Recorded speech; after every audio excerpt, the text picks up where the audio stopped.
Late September on the Kansas plains, the wind came in low and mean off the northwest, scraping across the blue-stem grass like something with a purpose. The sky pressed down enormous, pale as old bone, carrying a heat that felt borrowed rather than earned, the kind that would vanish without warning or apology. For 20 miles in every direction, nothing interrupted the horizon. No timber, no creek running visible, no neighbor's chimney smoke threading up to mark another human life. The land did not care whether you looked at it or turned away. Sable Voss had been looking at it for 3 days, and it had not yet offered anything she could use. She was 22, taller than most men expected, when she turned around with dark brown hair, pulled back in a working braid gone loose at the temples from sweat and wind. Her eyes were gray-silver, the color of water before a storm, set in a face that had learned early to show less than it felt. Her hands were the hands of someone who had carried and lifted and scrubbed since she was old enough to be useful, already roughened at the knuckles, already familiar with the specific shame of cracked skin bleeding into dishwater. She did not think of herself as strong. She thought of herself as someone who had not yet found the thing that would finally stop her. The thing Orville Taft had handed her might be that thing. She was still deciding. Taft was her mother's sister's husband, a dry goods clerk in Coldwater who wore the same 3 shirts in rotation and kept a ledger beside his cash drawer, the way other men kept a Bible with daily reference and absolute faith in its authority. He had taken the sisters in when their parents died within 4 months of each other, their mother from fever in the fall of 1885, their father from a capsized freight wagon on a mud-slicked road the following spring. There had been nowhere else. Sybil had been 20. Ida had been 13. They moved into the room above Taft's store and became, without ceremony or discussion, part of the household machinery. Taft fed them. He made certain they understood this. He mentioned it with the regularity of a man reading aloud from a document he was afraid someone might dispute. He marked what they ate in the ledger beside the cash drawer, every meal, every bar of soap, every length of candle, in the same hand he used to record calico sales and flour weights. Sable had never asked to see the total. She understood what the ledger meant without needing to read it. Debt did not require a number to make itself felt. It made itself felt every morning when she picked up the broom and every evening when she set the table for a family that was not hers. On a Tuesday morning in early September, while Sable swept sawdust from the store floor and Ida stacked flour sacks in the back room, Taft went to the land office on the other side of Coldwater's main street and signed transfer papers on the homestead claim their father had filed 2 years before his death. He did not tell them first. He told the land office. Then he told his wife, and his wife told Sable through a closed bedroom door that evening, her voice carrying the careful neutrality of someone delivering news she had practiced. Their father's claim, 12 miles west of Coldwater, a legacy. Sable sat on the edge of her narrow bed for a long time after the footsteps retreated down the hall. Then she got up, went to the small shelf where Taft kept his accounts, and opened the ledger. The number was not what she expected, because she had not expected to see 2 years of their labor listed as liability rather than exchange. Every meal, every candle, every bar of soap. Credited not to them, but against them, a running total that Taft had apparently been compiling as a matter of record, as though kindness required documentation. The claim transfer was not generosity, it was settlement. He was removing 2 entries from his ledger the same way he would remove unsold inventory, not by selling it, but by moving it somewhere it wouldn't have to be accounted for anymore. By Thursday morning, Sable was loading a wagon. What they had: one wagon with a split board in the floor that flexed when you stepped on it. One cook stove with a firebox door cracked along the hinge that leaked smoke when the draft shifted. 2 shovels, one with a loose head that rattled on every stroke. One grubbing hoe ground so dull it bent against packed clay. The iron pry bar that had been their father's still carrying the rust pattern of where his hands had gripped it through a decade of use. 6 sacks of flour. A quarter sack of beans. One milk cow named Hester who walked behind the wagon with the patience of an animal that had stopped anticipating comfort. $31 in coin folded into a handkerchief that Sable kept inside her dress because Taft had once mentioned, without looking up from his ledger, that women who carried money openly invited its removal. $31. She had counted the uses for it so many times that counting had become a kind of prayer. Not the kind that expected an answer, but the kind that keeps the hands busy while the mind works through what cannot be worked through. The road west from Coldwater was not a road. It was wheel ruts pressed into the grass by wagons that had preceded them, visible for half a mile across a rise, then swallowed by the next swell of ground, then visible again from the far side. The prairie rolled in low, slow waves that hid everything. The town disappeared behind them in minutes. A homestead appeared only when you were near enough to smell the wood smoke, or near enough to see it wasn't there anymore. They reached the claim at midday. Sable stopped the wagon and sat for a moment without climbing down. Her father had broken 9 acres of sod before the wagon took him. He had framed the beginnings of a cabin, 4 corner posts, 2 wall plates, nothing above. And the frame still stood, the wood silvered now by 14 months of Kansas weather, the posts slightly out of plumb where the ground had shifted under them. One corner wobbled when Ida put her hand on it. Ida looked at Sable and did not say anything. Her face held the question the way a vessel holds water carefully, because if it tilted, everything would spill. A pile of cut lumber sat under a canvas tarp that had blown half off. The boards beneath were warped dark with moisture absorbed and released through multiple freeze and thaw cycles. Perhaps enough for one wall if the wall was short. Perhaps not even that. Beyond the frame, the grass ran unbroken in every direction, without interruption or mercy. Sable tied Hester to the wagon wheel, set the stove on the ground, and began pulling the tarp off the lumber. There was work to do before she could afford to answer questions she did not have answers to. They raised a shelter that first afternoon using the wagon canvas stretched between 2 of the frame's corner posts and staked to the ground with iron pins, Sable hammered into earth so dry it rang. The canvas sagged at the center. The wind found every gap with the thoroughness of something that had done this before and knew where to look. By evening, it flapped so hard that Ida pressed both palms over her ears while Sable heated beans on the stove set outside the canvas because the smoke had nowhere to go beneath the low ceiling. That night, the temperature dropped into the low 40s. Not winter September cold. The kind that came as a reminder rather than a threat to let you know that something worse was organizing itself to the north and would arrive on its own schedule without negotiation. Sable lay on her bedroll listening to Ida cough into her sleeve and counted what they had against what they needed. The distance between those 2 numbers was the same distance she'd been measuring since she opened Taft's ledger. Not enough. Not enough wood. Not enough money for milled lumber from the yard in Coldwater, where the railroad had made pine available at prices that made her stomach clench when she calculated per board foot. Not enough time. Not enough hands. The ground froze in Meade County in late November, 8 weeks at most, probably 6. She drove the shovel into the earth the next morning at first light, and the shovel bounced. The blade sank 4 inches before hitting clay so hard it jarred both wrists. She pulled it free, knelt, and pressed her bare palm flat against the exposed earth, cold at the surface from the night air. But 4 inches down, where the clay had not been touched by the September sun, she felt something different. Not cold, not warm, steady. The same temperature it had been yesterday and the day before, and probably the day before that, indifferent to what the air above it chose to do. She kept her hand there longer than was practical. Something moved behind her eyes that was not yet an idea, but carried the shape of one, the way a word sits at the edge of thought before the mind finds its name. Walt Deering arrived on the 3rd morning on a gray horse with a round belly and a gait that suggested the horse had made its peace with slowness years ago. Deering was 61, built like a fence post that had been left in the weather until the excess burned off with a white mustache stained yellow at the corners from tobacco, and the specific exhaustion of a man who has seen the same mistakes repeated too many times to find them interesting. He was the county road overseer, which meant he knew every claim, every trail, every abandoned structure between Coldwater and the county's western edge.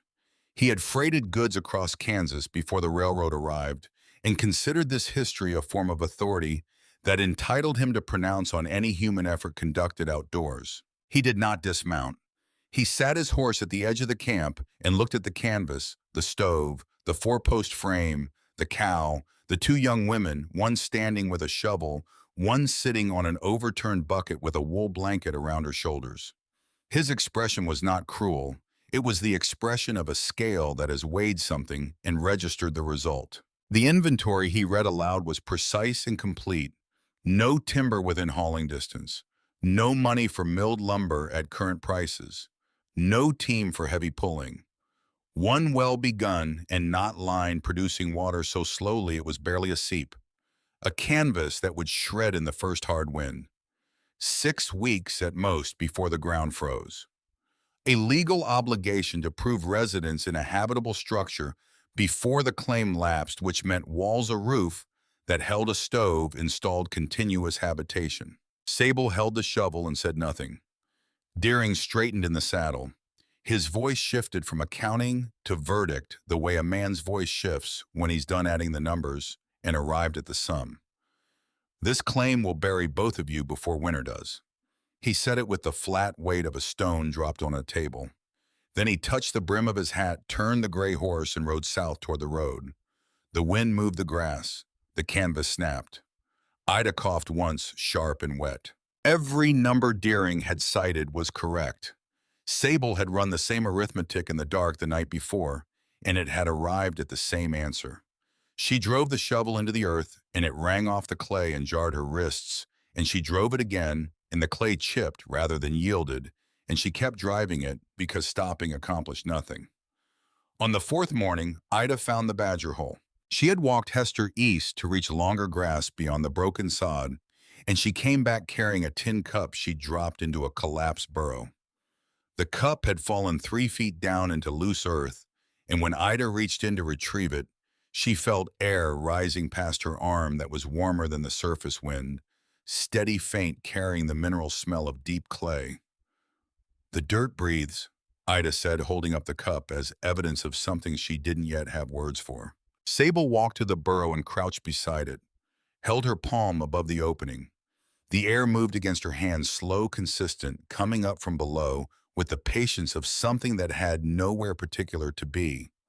The shadow behind her eyes took a shape she recognized. She had been 8 years old, maybe 9 in the root cellar of the farm their family had rented outside of Decorah, Iowa, before her father decided that Kansas offered a man better land for the price. The cellar was cut into a hillside lined with field stone, dark and close, and smelling of potatoes and lamp smoke. She had pressed her palm to the stone wall and pulled it back because she expected cold Iowa November and felt instead the absence of winter. The wall was not warm. It held a temperature that the sky above had no authority over, a temperature that belonged entirely to the earth and could not be borrowed or stolen or blown away. Her father had crouched beside her. He pressed his own hand to the wall. "The ground keeps its own weather," he told her. "It doesn't care what the wind does." She had stored this the way children store things, without labeling it, without knowing why it mattered, setting it somewhere, in the long, undifferentiated inventory of childhood, where things waited until they were needed. They had waited 14 years. They were needed now. Sable stood at the edge of the badger hole and thought about what Deering had said. He'd framed the problem as a wall problem. How do you build walls without timber? There was no satisfying answer to that question on treeless prairie. But Deering had framed it wrong, or rather, he'd framed it the way everyone framed it, because walls were what you could see from the road. Walls were what the county surveyor's eye expected. Walls were the answer everyone reached for because they were the answer that had always been reached for. What if the problem wasn't walls? A cabin lost heat because wind found every seam and gap and carried the warmth away faster than a stove could replace it. Every homesteader on the plains knew this. Every homesteader fought it with rags stuffed into window frames, with quilts hung across doorways, with banking sod against the exterior walls in November. The fight never ended because the wind never stopped. But underground there was no wind. The earth itself was the wall, massive, unbroken, sealed by its own enormous weight. A structure built into the earth would lose no heat to wind because there was no wind to lose it to. Every homesteader knew about dugouts. They were the first shelters on claims where timber was unavailable, cut into hillsides or dug into flat ground roofed with poles and sod, dark and low and smelling of damp clay. They were what you endured until you could afford something better. Nobody chose a dugout. A dugout was the proof of how little you had. Sable did not have enough to choose anything else. She sat on the prairie beside the badger hole and drew in the dirt with a stick. Ida stood over her shoulder watching. 18 feet long, 12 feet wide, 7 feet deep. A dogleg entrance angled southeast to break the prevailing northwest wind. A roof sitting flush with the surface sod over brush over poles nearly invisible from any distance. No walls to catch wind, no gaps for air to exploit. The earth itself holding the temperature her father's cellar had held, not by generating heat, but by refusing to surrender it. That's a grave, Ida said. A grave doesn't have a stove. Ida studied the drawing. She was quick with arithmetic, quicker than Sable, and she understood ratios the way some people understand music by instinct rather than effort. If we bury ourselves in the ground, we'll suffocate. One stove, no windows. The smoke alone will take the air before Christmas. The second line Sable drew was not the dugout. It was a separate line beginning 50 feet northeast of the dugout, running underground, at a slight downward slope entering the structure behind where the stove would sit. A pipe, Sable said, buried below the frost line, open at the far end to let air in. The air travels underground through 50 feet of clay before it reaches the room. The earth warms it on the way. By the time it arrives at the stove, it's not outside air anymore. It's ground temperature air. The stove doesn't fight the wind. It only heats air that the earth has already started warming. Ida stared at the two lines in the dirt. Where do you get 50 feet of pipe? I don't know yet. What if it fills with water? We drain it. What if it freezes? It's below the frost line. What if you're wrong? Sable looked at the four-post frame, the sagging canvas, the empty horizon where timber would never appear. Then we're no worse than we are now. This was not entirely honest. Digging a 7-foot trench with 2 shovels and a dull grubbing hoe would cost them weeks of labor they could spend on other preparations. If the pipe failed, they would have a hole in the ground, a stove that smoked, and no time left to build anything else. The gamble was total. Sable looked at the drawing for another minute, then she picked up the stick and added the drainage slope notation 1 inch of drop for every 8 feet of run. She did not know yet where the pipe would come from. She knew the slope. Coldwater's freight depot sat behind the railroad tracks beneath a permanent haze of dust. Against the south wall of the depot building, crates and barrels and rejected shipments had accumulated into a heap that the station agent called inventory and everyone else called refuse. Sable found what she was looking for in the refuse. 37 sections of clay drainage tile, most of them cracked, a few intact, stacked in a pile that had been offloaded from a freight car 6 months earlier for a land company drainage project that never materialized. The freight bill was unpaid. The tiles were 8 inches in diameter, roughly 2 feet long, each fired terracotta with flanged ends meant to join together for agricultural drainage. The depot agent wanted them off his platform. Sable offered $4 for the lot. He agreed before she finished the sentence, because $4 was 4 more than 0, and the tiles were occupying space he needed for lumber shipments. She loaded them by hand while Ida counted and marked each crack with a nub of charcoal. 37 sections, roughly 2 feet each, 74 feet of pipe, if every section held. She needed 50 feet at minimum. The margin was thin, but it was there. 2 men on the steps of the Cracker Barrel across the street observed this operation with the leisure of men whose own work was complete for the day. "She's buying chimney guts," the first one said. "A girl who can't afford walls is buying chimney guts," the second one said, and they were not particularly quiet about it. Harlan Goss heard about the tile purchase by that afternoon. Goss was 46, built like a barrel with legs. His beard trimmed close in the style of a man who wanted to project precision. He was the land agent who handled transfers and liens in the western half of Meade County, who extended credit at terms that seemed reasonable until the second winter, who purchased distressed claims at prices that made the county clerk comfortable and left the original claimants invisible. The Voss claim sat in a block he'd been watching since the father died. Good grass, Level ground near a projected county road alignment. A failed homestead there would revert to available status, and Goss had a buyer in mind, a land consolidation company out of Topeka, with Eastern Capital behind it, and no interest in who had broken the sod originally. He found Sable at her wagon loading the last of the tile. He used her name the way a man uses a handshake to establish that he's the one controlling the greeting. He noted the transfer papers, Taft's generosity, the unfortunate circumstances. Then he picked up a piece of broken flange from the depot, examined it, set it back down, and produced a folded paper from his coat. $15 for the claim, enough for train tickets to Wichita for both of them. Her sister looked like she could use a city doctor. That last part was not kindness. It was the sharpest instrument available to a man watching a young woman calculate risk. The suggestion that her own stubbornness might cost her sister's health might already be costing it. Sable understood exactly what it was. She set the final tile section in the wagon bed and looked at the folded paper without touching it. The claim is not for sale. Goss smiled with the lower half of his face. $15 is more than a hole in the ground is worth. Then dig your own. She climbed onto the wagon seat. Ida was already there, her charcoal tally marks drying on the stacked tiles. Goss stood in the depot dust and watched them drive west. He was not angry. Anger would have implied uncertainty. He was a man who had seen claims fail in every possible way. Drought, cold debt, despair, illness, injury. And he recognized the constellation of vulnerabilities arranged around these two young women as clearly as he recognized a mortgage at 20%. The calendar would do his work. He was patient enough to let it. The sixth morning, Cormac Fenn appeared at the edge of the trench. Sable had been at the work for 5 days by then. The topsoil, 6 inches of dark loam, threaded with grass roots dense enough that the shovel bounced rather than cut, had given way to clay. Not the yielding kind. The kind that had been compressed by things older and heavier than anyone currently alive. It did not dig. It chipped.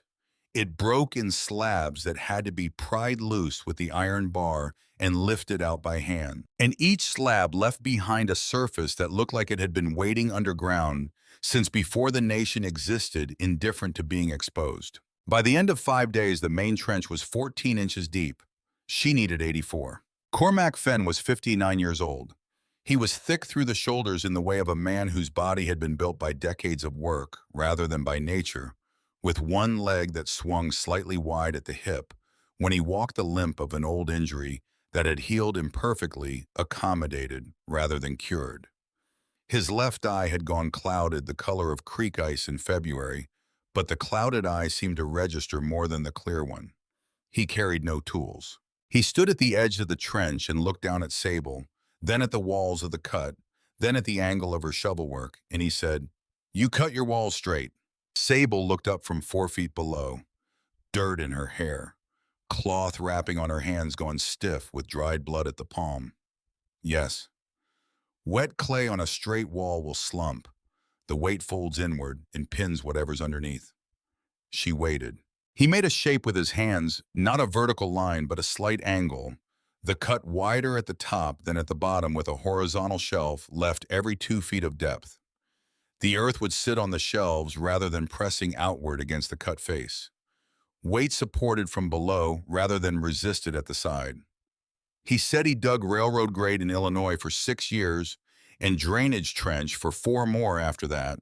And this he tapped his bad leg once. Not for sympathy, but for accuracy was what a trench collapse felt like if you were in it when it let go. He did not ask if he could help. He picked up the spade Sable had left at the edge and stepped down into the trench and began reshaping the cut. He worked with the economy of a man whose body had long since stopped wasting motion, each stroke considered, each adjustment made once and not revisited. Sable watched him reshape 6 feet of wall in the time it had taken her to dig 2. Then she picked up her shovel and began cutting the opposite wall to match. They did not speak again until noon when Ida brought water and cold biscuits from the stove. Sable had finally moved inside the canvas. The 3 of them sat at the edge of the trench and ate in the kind of silence that is not awkward, but earned the silence of people who have already said the useful things through their hands. Sable looked at Cormac's left hand while he ate.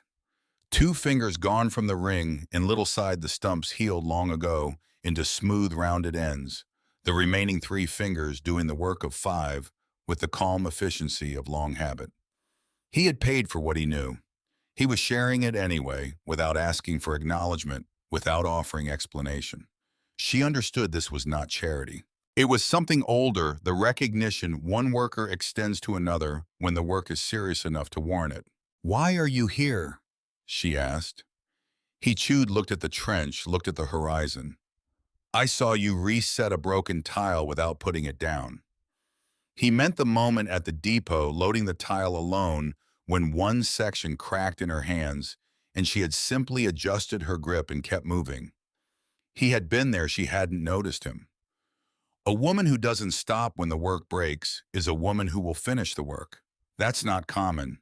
The wind moved across the top of the trench without entering it. Down here 6 feet below the surface of the plains, the air was still. Sable felt the temperature of the clay against her boot soles, that same steady cool she'd noticed on the first morning, indifferent to September, indifferent to the sun burning 40 feet above. The earth down here occupied a different season entirely. It had its own weather separate from the sky, and the sky's opinions about it were irrelevant. She looked at the 2 lines she'd scratched into the dirt 4 days ago. 50 feet of pipe, 7 feet of depth, 1 inch of slope per 8 feet of run. The numbers had not improved. The calendar had not softened. But the trench walls were taking shape, now properly stepped, and there was someone beside her who understood what the ground would do if you listened to it versus what it would do if you didn't. It was not enough. She knew that. The distance between where they stood and where they needed to be before the first hard frost was still enormous, and enormous distances did not shrink because the company improved.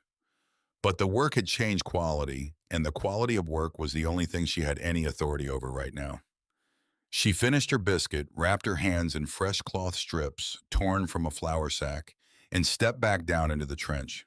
Above her on the Kansas prairie, the wind moved through the grass with its usual patience, and the canvas snapped against its stakes, and Hester lowed once from where she was tethered to the wagon wheel, and the sky remained enormous and pale, and entirely unconcerned with what was happening beneath it. Cormac Fenn stepped down after her. The ground was waiting. The first wall collapse happened on the 10th day. Sable had known about the southeast corner. She had noticed it on day 7. The clay there ran darker, heavier, with a faint sheen that meant moisture had worked its way down from a surface depression where rainwater pooled after storms. She had noted it the way a person notes a loose step registered filed deferred. The trench was making progress. The corner would be dealt with when she reached it.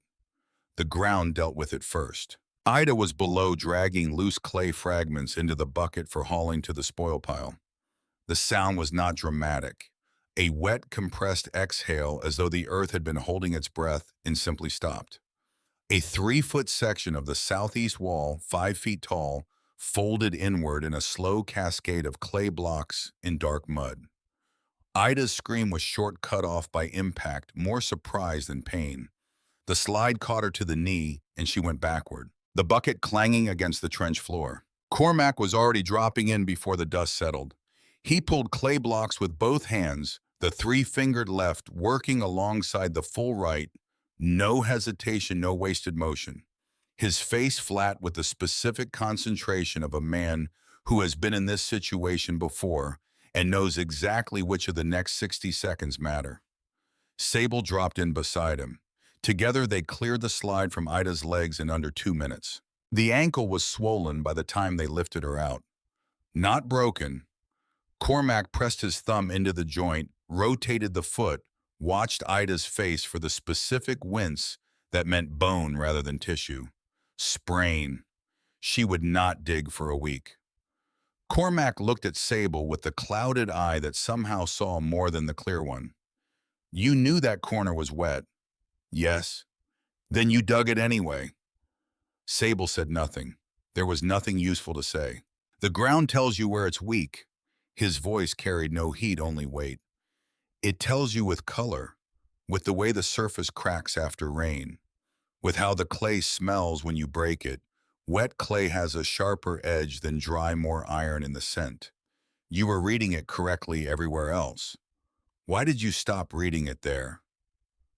Because I was trying to move faster. Speed doesn't negotiate with dirt. Dirt sets the terms. You accept them or you get buried. He let that sit for a moment.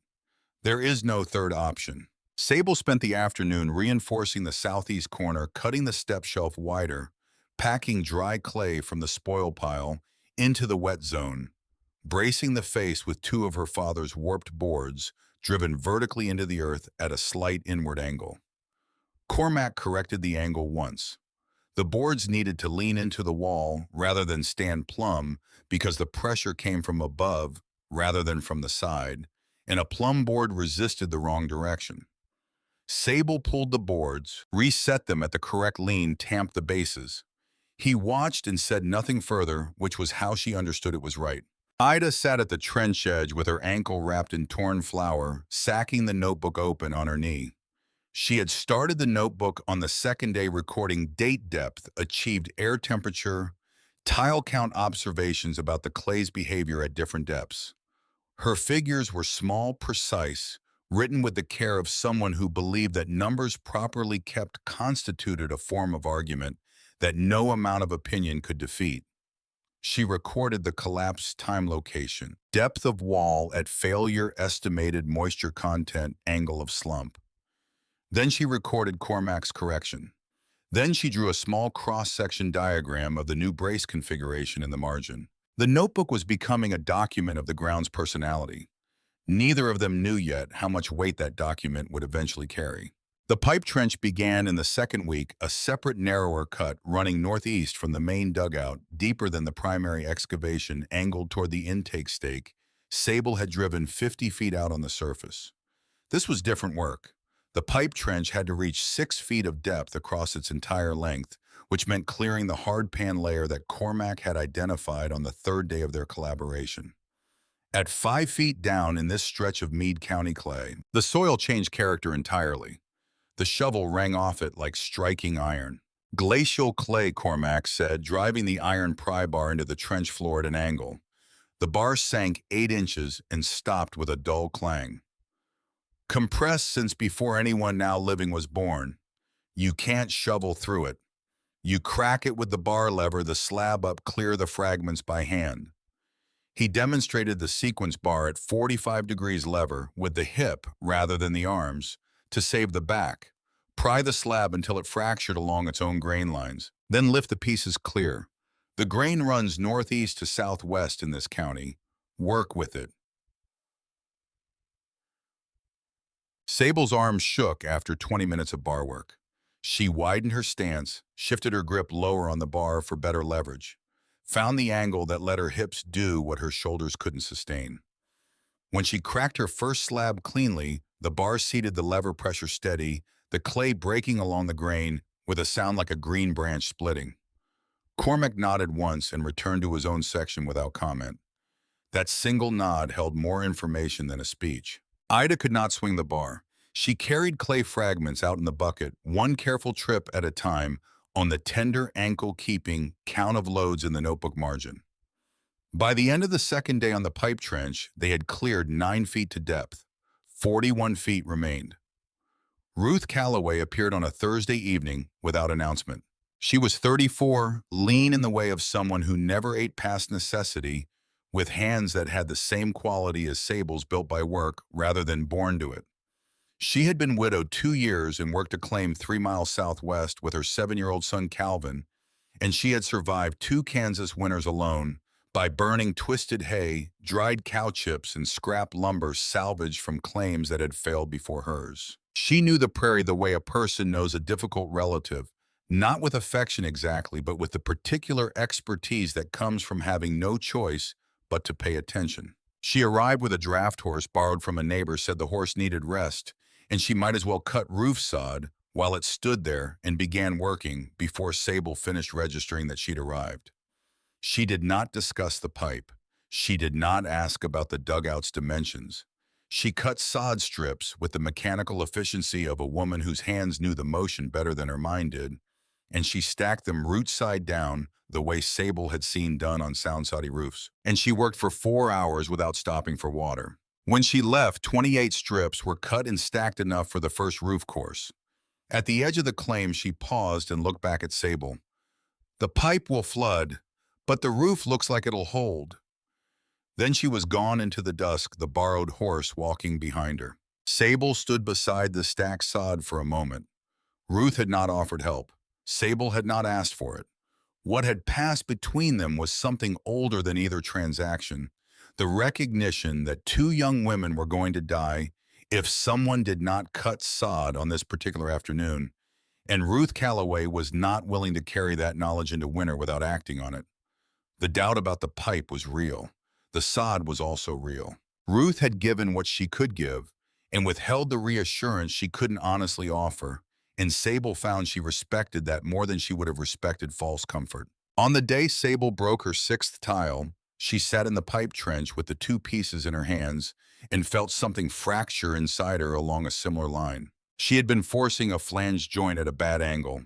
Impatient, exhausted, her wrapped hands slipping on the curved surface, and the tile cracked cleanly in half with a sound that seemed too small for the damage it represented. 28 intact sections remained. She needed 25 for 50 feet. The margin had been 12 spare sections. Now it was 11 not yet begun. Cormac came to the trench edge. He looked at the two pieces. He picked up an intact section from the sorted row and tapped it with his knuckle.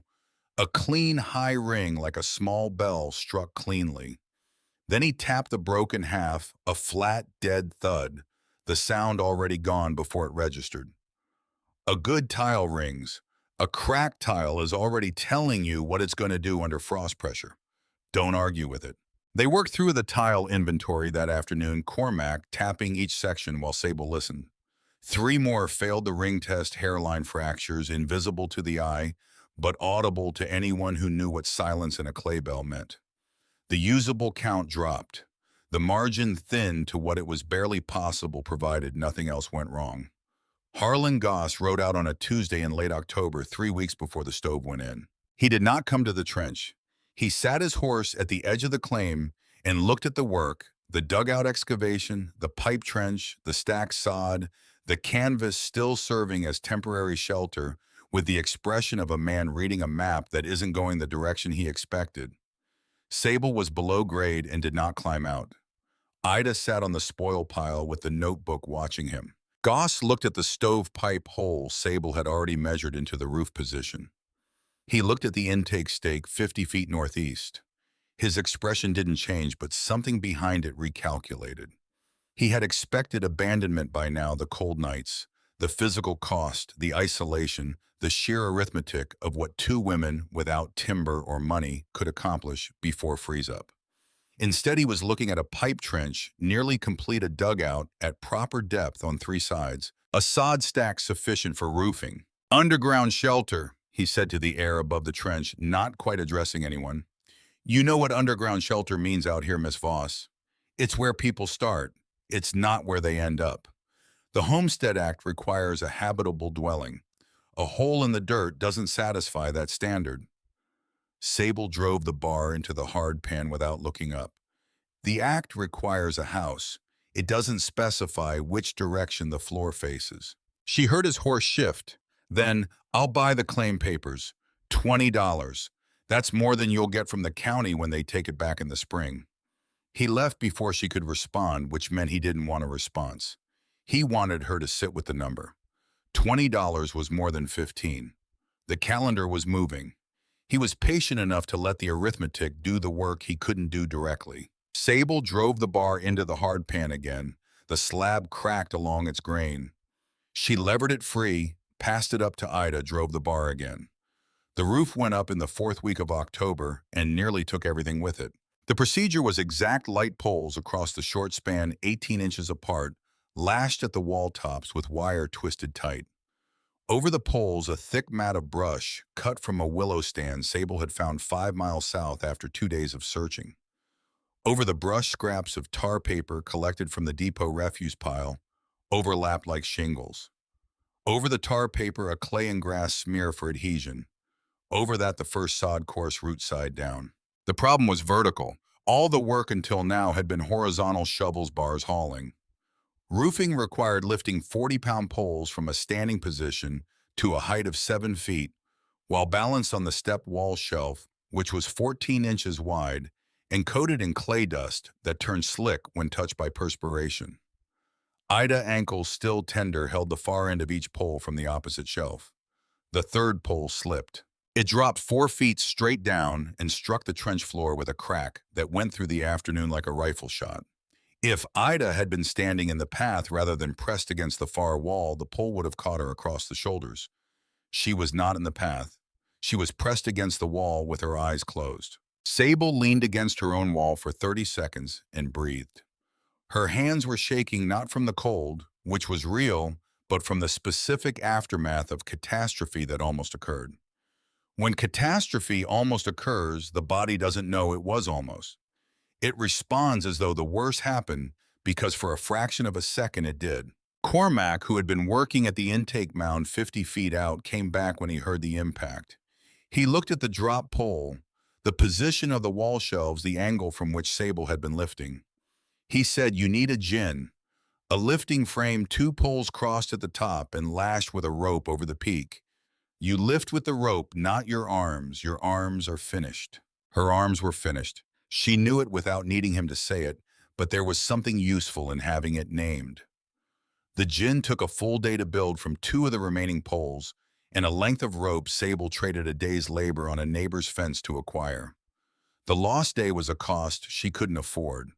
The remaining poles went across the span in 2 days instead of the 5 she'd calculated without the gin. One evening in late October, sitting on the spoil pile while the sky turned the color of a bruise along the western edge, Cormac told Sable about Illinois. He had been 29. Drainage crew outside of Bloomington, cutting a 7-foot trench through river-bottom clay for a land improvement company that was moving faster than the ground allowed. The foreman didn't believe in stepped walls, said they wasted width, wasted time, wasted the company's money on caution. That experience made unnecessary. Cormac had argued twice. The foreman had told him to dig or leave. On the third day after a rain, the south wall let go. 2 men scrambled out. Cormac was pinned from the waist down beneath 4 feet of saturated clay that weighed more per cubic foot than anything he'd lifted in his life. They dug him out in 40 minutes. The left knee never healed correctly. I walked with that limp for 30 years because a man wouldn't cut a shelf in a wall. He looked at his left hand, the 3 remaining fingers resting on his knee. You stepped your walls because I told you to, but you would have figured it out after the first collapse. The difference between us is that my lesson cost a leg and yours cost a sprained ankle. That's not skill, that's timing. He paused. In my life, I've met 3 people who didn't need to be told the same thing twice. 2 of them are dead. He did not say who the third was. He didn't need to. Sable understood that the information was being given to her rather than withheld from her, and that the giving was its own form of statement. On the 29th day, they lowered the stove. It went down the entrance ramp on a plank slide guided by rope, while Cormac controlled the descent from above. The stove had been her mother's cracked door, sealed now with a full application of stove cement, the crack reinforced with a strip of sheet iron wire wrapped into place. It settled onto the flat stone platform Ida had assembled from creek rocks carried 2 miles in the bucket. The chimney pipe salvaged stovepipe sections spliced with wire and stove cement. Blackened already from the burn-off of old rust, rose through the roof hole. Sable had clay-lined over 3 careful evenings extending 3 feet above grade. From the section road, if anyone had been passing, 1 iron pipe standing alone on the prairie. Nothing else. No indication that anything lived beneath it. Sable sealed the pipe entry through the rear wall, clay packed tight around the tile elbow. Tar over the clay, the wooden baffle fitted at its angle, steep enough to direct incoming air downward toward the floor, shallow enough not to pool it. Ida's bunk against the north wall farthest from the entry point. Sable's bunk against the south wall closest to the stove. The plank walkway from the entrance ramp to the stove. 2 crate shelves, the nail keg, the lamp on its wire. It smelled of clay tar damp wool, the iron-cold scent of an unused stove. It was dark. It was close. It was 18 feet by 12 feet of underground silence.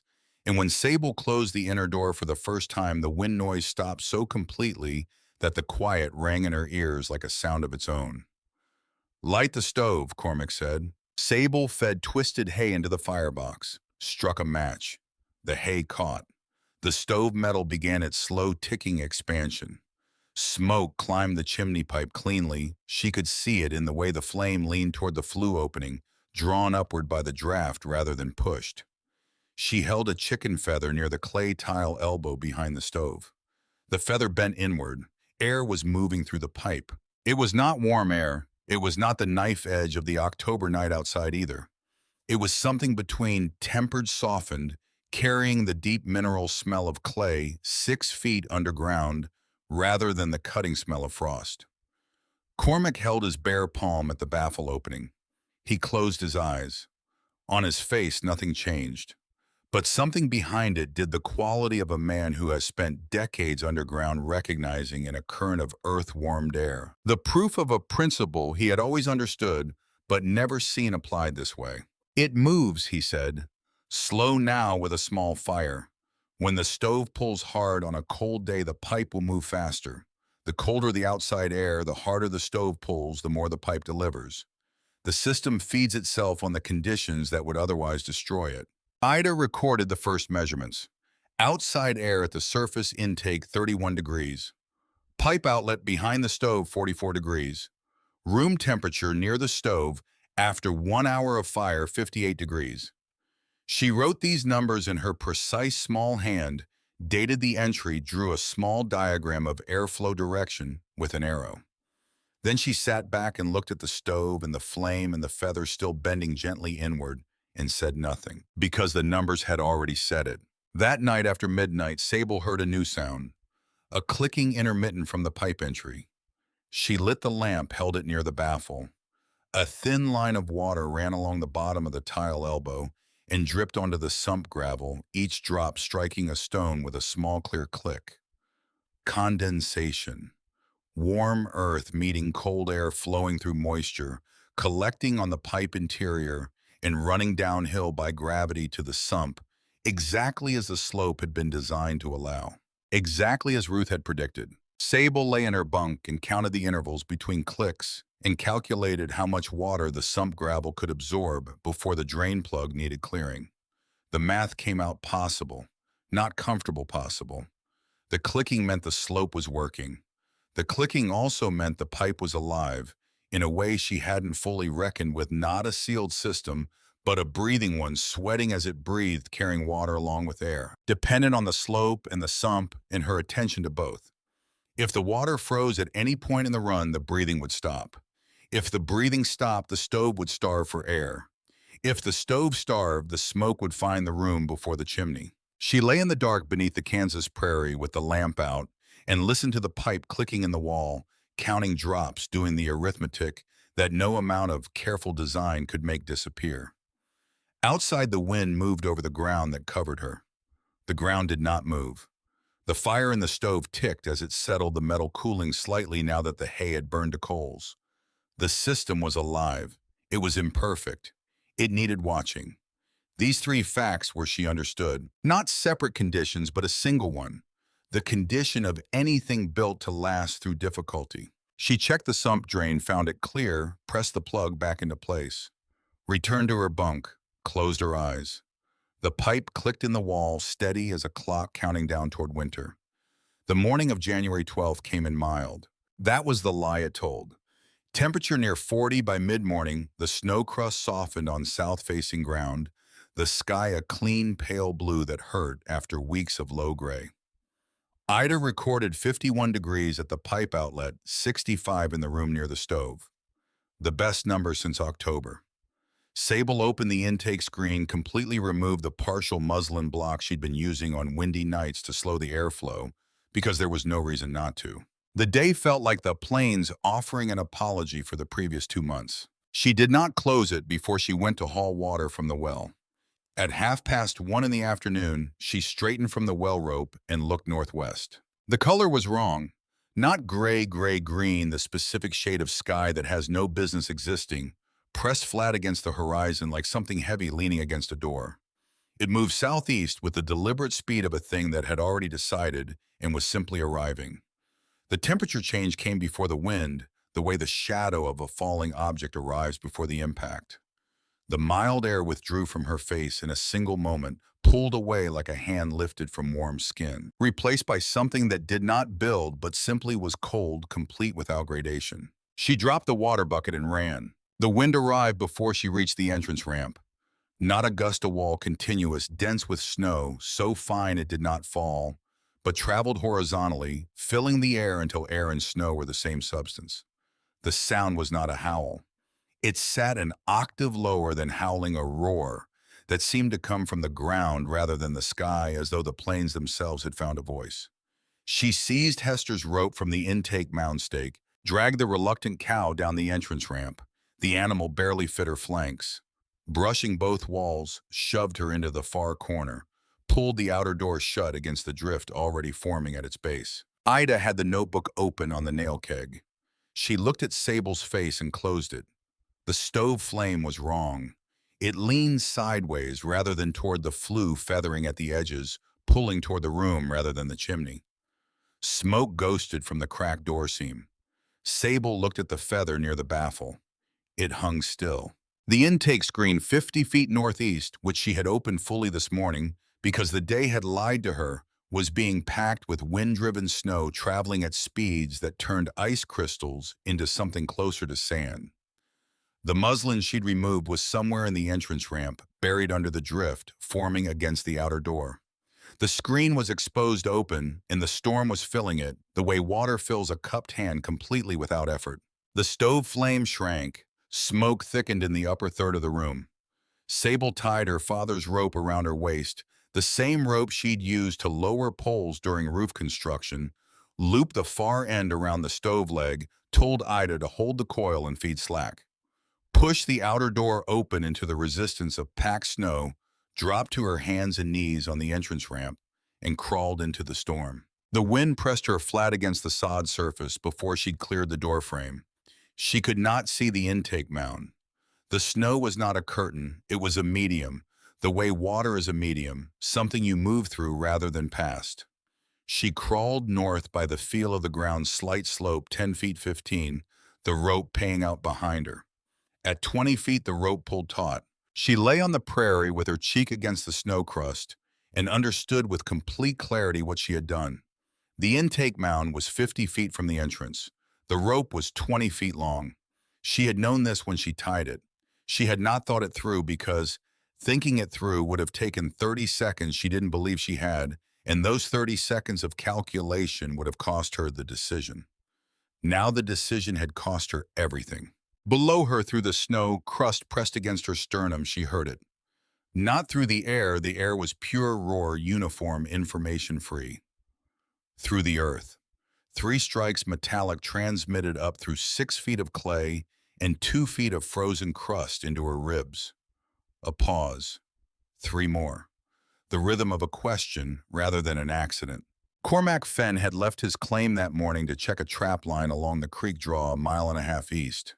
When the storm arrived, he was on open ground with no shelter within reasonable reach. What he could see in the 11 seconds before the snow closed down completely was a thread of smoke rising from a short iron pipe standing alone on a white field. He had walked toward that smoke. He had fallen twice the second fall, driving his bad knee into the raised edge of the intake mound, which he recognized by shape before he could see it. He felt the screen packed solid with compacted snow. He pulled his knife and cut the muslin remnant away from where it had blown against the mesh.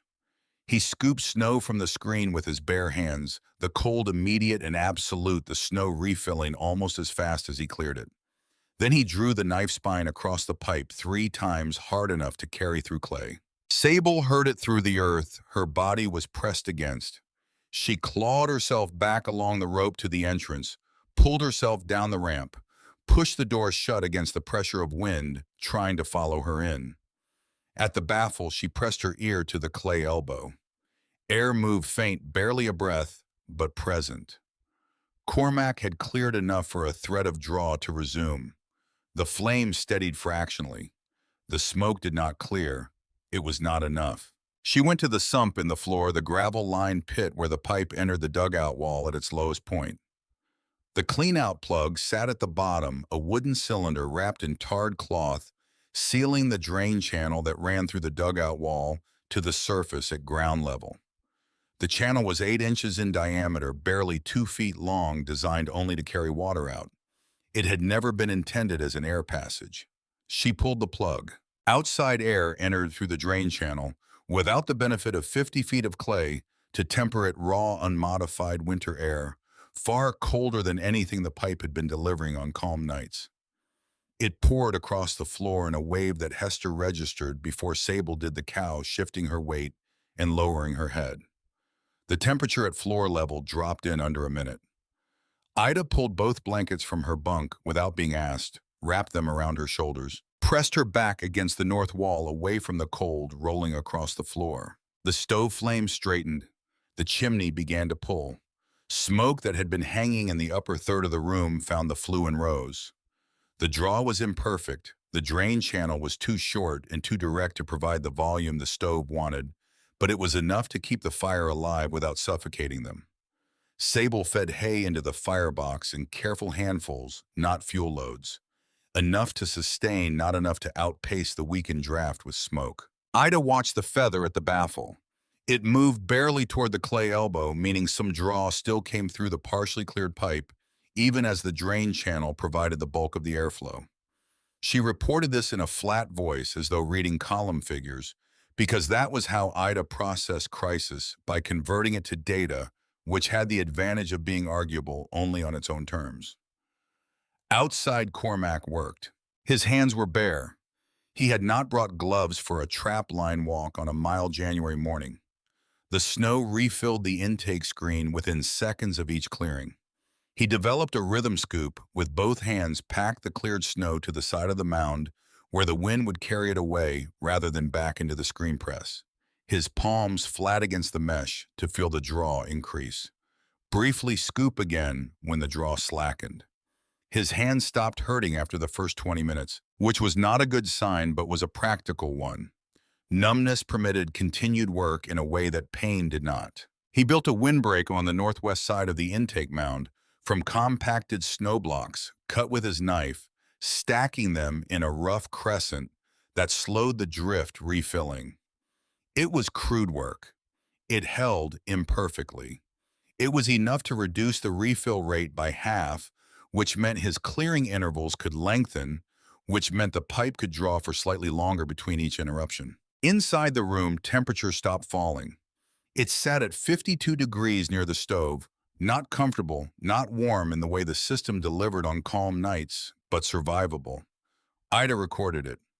Sable balanced the stove draft against the cold floor air from the drain channel, adjusting the damper in increments, angling the baffle slightly steeper to direct what warmth reached the room upward rather than letting it pool at the stove and stratify.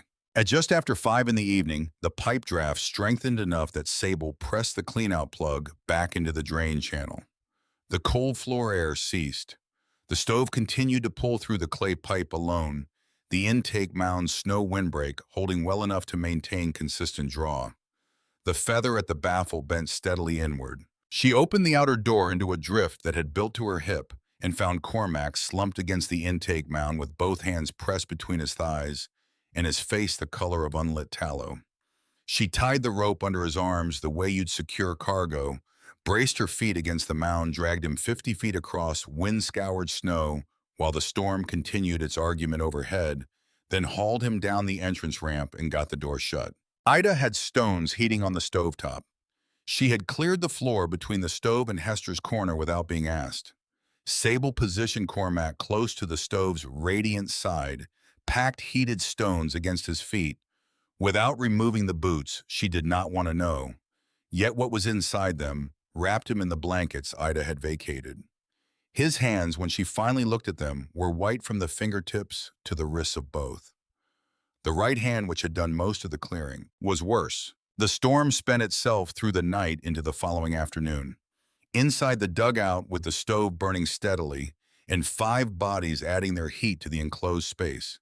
Because Ruth Calloway arrived at 8:30 that evening, with Calvin unconscious against her chest, having walked 3 miles through the storm, guided by the feel of the ground's familiar undulations. Having found the stovepipe smoke by following what she'd predicted would fail, the room held between 58 and 70 degrees depending on proximity to the stove. Ida recorded every hour on the hour by lamplight in the small, precise figures of a girl who had decided that measurement was a form of witness. Ruth Soddy had walls that met every standard Goss had cited in his petition: visible from the road, door with a latch, ridgepole. Her stove had begun drawing combustion air through the gap around the doorframe when the storm packed the door shut from outside. By midnight, the draw was insufficient. The stove smoked. She opened the door into the storm to clear it. The wind extinguished the fire. The room temperature began its fall. She wrapped Calvin in everything cloth in the house, lifted him, walked into the dark white roar that was January 12th, and followed the ground she knew by 24 months of daily crossing until the stovepipe's smoke found her. She did not thank Sable. She set Calvin near the stove, checked his color, pressed her thumb into his palm, and watched his fingers curl weakly around it, and sat against the wall with her knees drawn up and her eyes closed.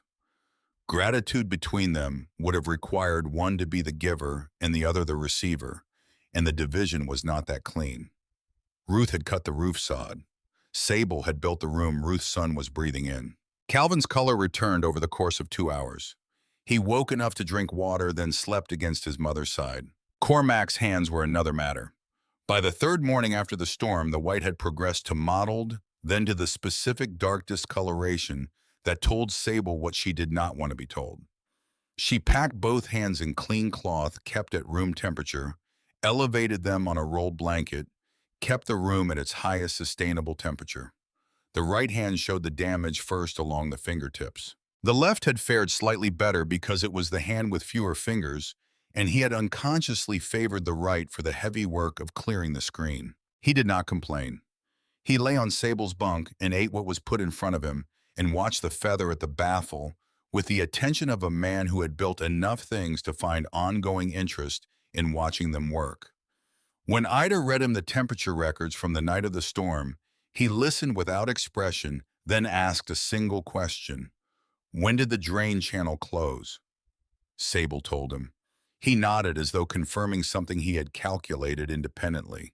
In the weeks after the storm, while the temperature outside locked into the deep, stable cold that followed blizzards in Kansas, concrete snow people would later call it the phrase sticking, because it was accurate, the pipe ran clean. The system had survived what it was built to survive. Sable monitored the sump every other day, cleared the intake screen each morning, adjusted the baffle angle as the temperature differential between outside and pipe outlet shifted. The work had become maintenance rather than construction, which was its own kind of proof. The physician from Coldwater reached the claim in late February, the road finally passable. He examined Cormac's hands, asked questions about timing and treatment, looked at the room they'd been living in for 4 months, looked at the pipe entry, held his palm at the baffle for a moment. He said the right hand had likely cost Cormac the last 2 fingers and possibly the feeling in a third. He said what had been done in the immediate aftermath was correct. He said Cormac had probably survived the night because he had been brought into a room that maintained 65 degrees, which was not the temperature of any soddy or frame cabin he'd visited in Meade County that winter. He charged $2 for this assessment. Sable paid without comment. Cormac died on December 4th, 1888. The infection that had begun in the frostbitten tissue of his right hand moved to his wrist by September, his forearm by October. The physician came again from Coldwater and said what Cormac already knew. Cormac refused the amputation with the arithmetic of a man who had calculated the odds and found them insufficient. I've already given the arm what it was owed. His voice steady with something that was not courage but clarity. I won't give it the rest. He died in the room he had helped build, breathing air from the pipe he had helped design at 60 years old. He left Sable the brass plumb bob the size of a walnut, worn smooth by 30 years of use, heavy, in a way that had nothing to do with its weight. Before he lost the ability to speak clearly, he gave her the only instruction he had left to give. Let the air prove itself. Smoke water thermometer. If any of the three argues, the pipe is lying. They buried him on the ridge south of the entrance facing the direction the door opened. Ida cut his name into flat limestone with a nail. Deering came and stood with his hat in his hands and did not speak. Ruth brought food. The ground received Cormac Fenn the way it received everything, without ceremony, without judgment, with the indifferent permanence that had been both its cruelty and its instruction from the beginning. The earth that had taught him, crippled him, sheltered him, and finally received him, did not distinguish between these acts.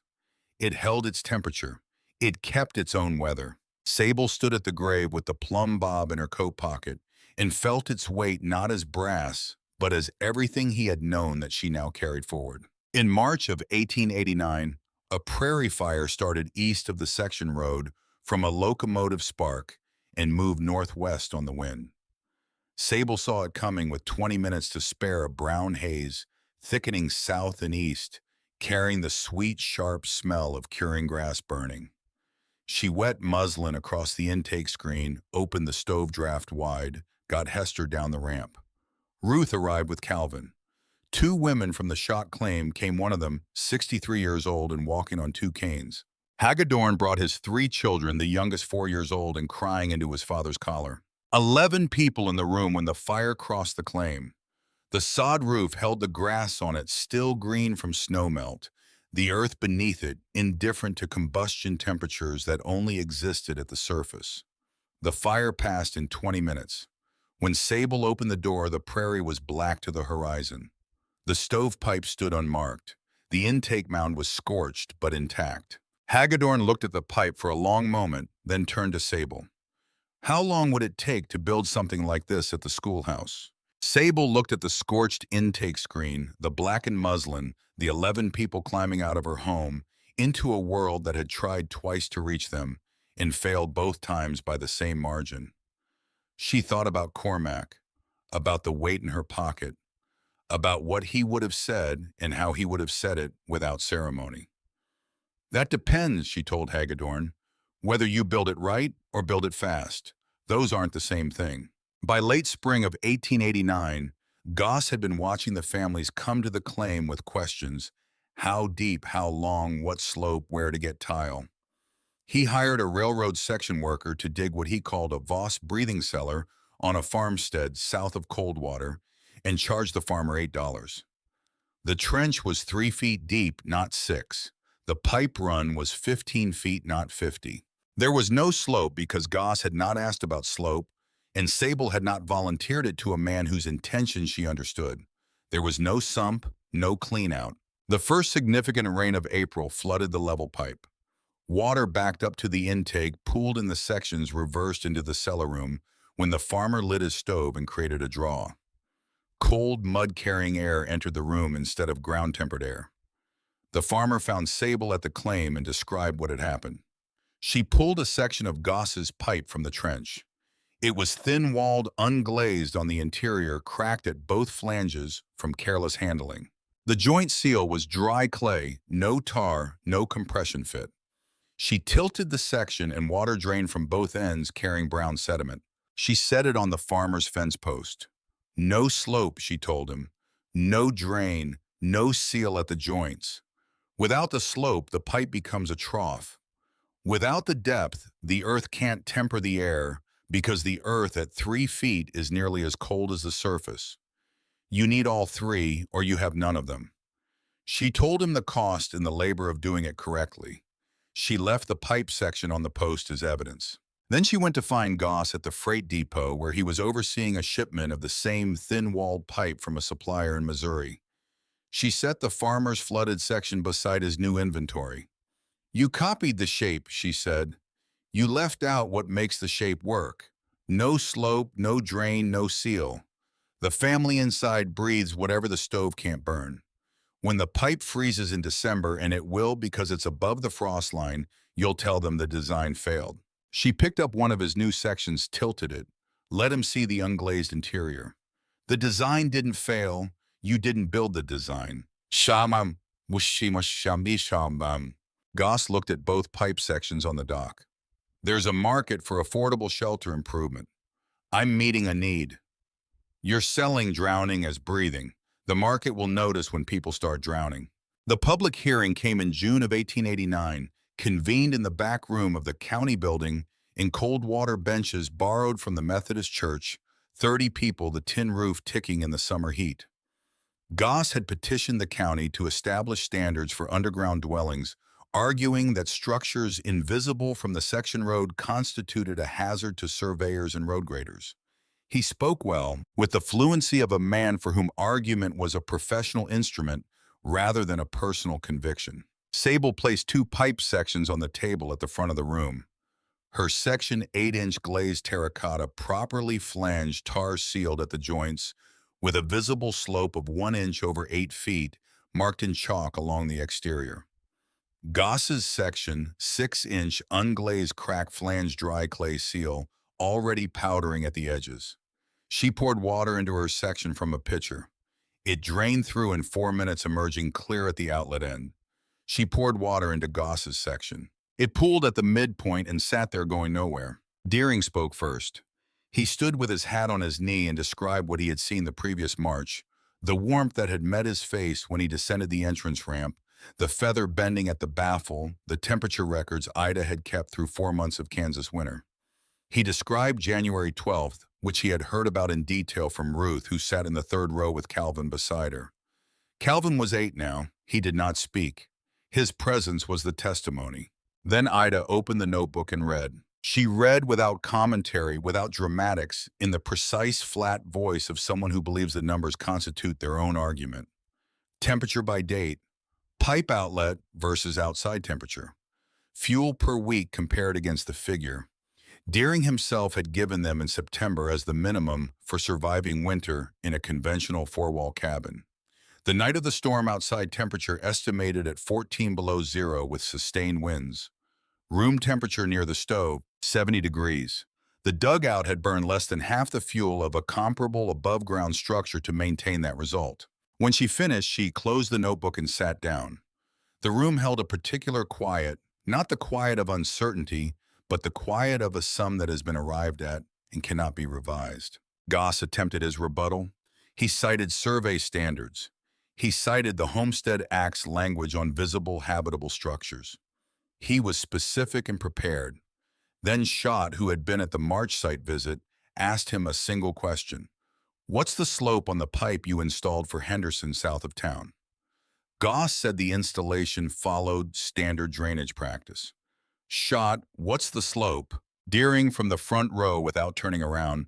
Water ran backward out of Henderson's cellar wall when he lit his stove. That's the slope. Goss's petition did not survive the afternoon. It was not formally denied. There was no vote, no official ruling. It simply stopped existing as an active matter, which was its own form of answer.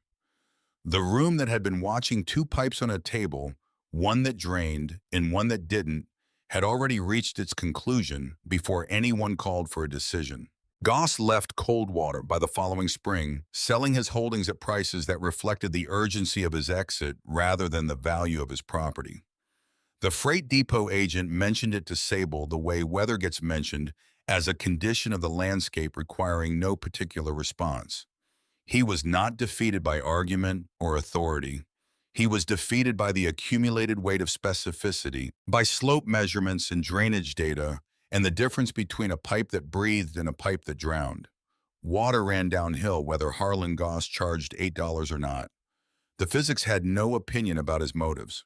Emmett Crane first came to the claim in June of 1889, carrying salvage tile from the depot on his freight wagon. He did not look at Sable first. He looked at the intake mound, walked to the stovepipe, paced back, stood over the mound again. The slope is visible in the ground if you know the grade, he said. 1 inch per 8 feet. That's railroad drainage specification. He was 31, built lean by years of freight work. With the quiet of a man accustomed to long days where the road was the only company, he unloaded the tile and sorted rows without being asked, flanged ends aligned cracks facing up for assessment. Sable watched him work and recognized something she had recognized in Cormac, though in a different form. Not the authority of long experience, but the integrity of a man who sorted materials correctly before anyone asked, because the materials had requirements, and meeting those requirements was not optional. They argued for 3 weeks about the schoolhouse intake design.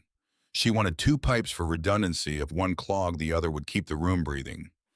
He wanted one large pipe, arguing that two failure points required twice the monitoring for marginal gain in reliability. They built test sections of both configurations behind the intake mound, ran smoke tests, water tests, thermometer readings at the same hour each day. Her dual pipe delivered more consistent temperature. His single large pipe delivered more volume. The compromise they built was a large primary pipe with a smaller secondary emergency pipe that could be opened if the primary failed better than either original design, which was what happened when two people who understood the work argued about it long enough without either one surrendering the argument to avoid the discomfort of disagreement.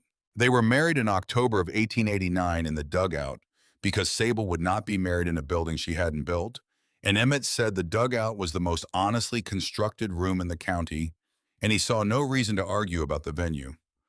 A circuit preacher ducked through the doorframe. Ida stood as witness. Ruth brought food. Deering sat in the far corner and said nothing through the ceremony, which was how Sable understood he approved. By the second winter, Sable had helped build 7 intake systems across Meade County. She taught women first because women managed the stoves and monitored the sealed rooms and sat up with sick children through winter nights. And she made every person who came to learn pour water into the pipe and watch where it went light, a smoke twist at the intake and watch it pull, read the thermometer at the outlet and compare it to the outside air. She did not charge for this. When Emmett suggested the information had value that could be priced, she told him, "If you sell it, you'll sell the pipe and forget the slope. Someone will die in a flooded hole because they paid for the idea without paying for the understanding. Those are not the same purchase." The men who came to learn were often skeptical at first, not hostile, but carrying the assumption that a 23-year-old woman teaching construction required justification. She did not argue with the assumption. She handed them the water pitcher and told them to pour. The water either drained or it didn't. The feather either bent or it hung still. The thermometer either showed a difference or it didn't. The ground was the same temperature at 6 feet, whether a woman explained it or a man did, and the numbers in Ida's notebook did not adjust themselves based on who was reading them aloud. Deering built his own intake system into a storm cellar in the spring of 1890. He did not announce it. He bought tile from Emmett's freight supply, sloped it at the correct specification, built the sump in the cleanout in the screen mound with a wooden hood angled against the northwest wind. When Sable learned of it through Ida, who had seen him at the depot and said nothing, understanding that a man who had delivered a death sentence needed to build its correction privately before he could acknowledge it publicly, she asked him about it directly. His answer was 4 words: "The pipe doesn't argue." It was the highest compliment he knew how to give, and she accepted it as the highest one available. The above-ground house went up in 1894 frame construction, visible from the road-peaked roof windows on 3 sides. It met every standard ever cited against them. Sable lived in it, cooked in it, raised her son Petter in it, the boy named for her father, who had pressed his hand to a cellar wall in Iowa and offered her the idea that saved their lives 17 years before she needed it. The dugout remained maintained beside the house, sump cleared each autumn, roof patched as needed, pipe verified by the 3-test method before each winter. It served as storm shelter, root storage, cool room through the hottest weeks of summer. The above-ground house was where the family lived. The room below was where survival remained available, which was not a past condition, but an ongoing one, because survival requires continued attention, or it ceases to be survival and becomes something that happened once to someone else long ago. Ida taught arithmetic at the sod schoolhouse from 1891 onward, the measurement notebook eventually becoming 5 notebooks wrapped in oilcloth and stored in a tin box in the dugout. She taught slope calculation alongside fractions, not as separate subjects, but as the same subject because understanding that 1 inch over 8 feet produced a ratio of 1 to 96 was the same understanding whether you were grading a road or keeping a pipe from drowning. The children who had sheltered in the dugout during the prairie fire learned this with the particular attention of students who associated the lesson with a specific afternoon when the answer mattered. Emmett died in 1933. Sable continued in the frame house above the claim for 3 more years. Ida nearby Petter farming his own land south of the section road. Sable died in 1936 at 71 with Ida beside her. Peter arrived in time. Her last clear sentence was not addressed to anyone's grief or anyone's comfort.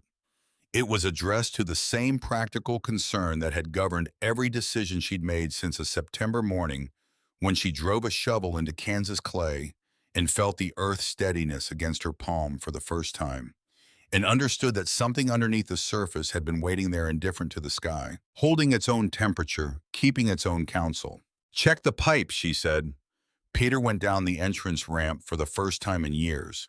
The pipe had cracked in 3 places across 49 years of frost cycles and thaws. The intake screen was silted at the mesh. The sump gravel had collapsed in the far corner. The baffle had long since rotted from its mounting wire. All of this was visible to anyone who looked, and all of it was fixable by anyone willing to do the work. But when he pressed his bare hand to the clay elbow in the wall behind where the stove had been, he felt it faint, slow, barely a breath against his palm. Air still moving. The earth at 6 feet still holding its temperature in January of 1936, the same way it had held it in October of 1887, because depth and mass do not consult the calendar. The ground keeps its own weather. It kept it before anyone arrived to notice, and it kept it after they were gone. And the keeping required nothing from them except that they pay attention and build accordingly and check when they could, whether the thing they had trusted with their lives was still doing what they had trusted it to do. The pipe was still breathing. It always had been.